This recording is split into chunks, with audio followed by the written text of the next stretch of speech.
ଏମିତି କାଇଁ ହଉଛୁ ମୁଁ ଗନ୍ଧ ହଉଛି ନା କଣ? ହଁ ଗନ୍ଧେଲା ଭଳିଆ ଲାଗୁଛି। କଣ ହେଇଛି କଣ? ଗନ୍ଧେଲା ଭଳିଆ ଲାଗୁଛି? 5 ଟଙ୍କା ଡ୍ରେସ୍ କଥା କଣ ହେଲା ନବୁ ନା? 5 ଟଙ୍କା ଡ୍ରେସ୍? ହଁ ଭାଇ କହୁନ ଏବେ କହ ମୁଁ ଯାଇ ଟେଲର ମେସିନରେ ଅର୍ଡର ଦେବି। ଟେଲର ଫେଲର ଏତେ ବଡ କାହିଁ ଯିବ ତମ? ସେଟା ବର୍ତ୍ତମାନ ଏଇଠି ମିଳିଯିବ, ସେ ଲଣ୍ଡନ ଯିବାକୁ ପଡିବନି। ଏଇଠି ମିଳିବ? କୋଉଠି ମିଳିବ ଜାଣିଛ ନା? କୋଉଠି? ପୂଜା ସାମଗ୍ରୀ ଦୋକାନ। କାଞ୍ଚି କପଡା? ପୂଜା ସାମଗ୍ରୀ ଦୋକାନକୁ ପଳେଇବ, ସେଇଠି ମିଳିଯିବ। କାଞ୍ଚି କପଡା ଗୁଡେଇବି ନା କଣ? ନା ଆଉ ସେଟା 5 ଟଙ୍କା ଦାମ ପା। ମୁଁ କଣ କହିଲି 10 ଟଙ୍କା? ପୂଜା ସାମଗ୍ରୀ ଦୋକାନ କଣ ଆଣିବ କହୁଛୁ? କଣ କହୁନ ତମେ? କଣ ସିଏ କଣ ବରିଆ କହୁଛି ନା କଣ?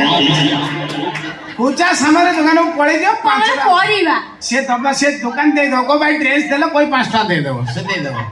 କହୁଛି ନା କୋଉ ଭାଇ?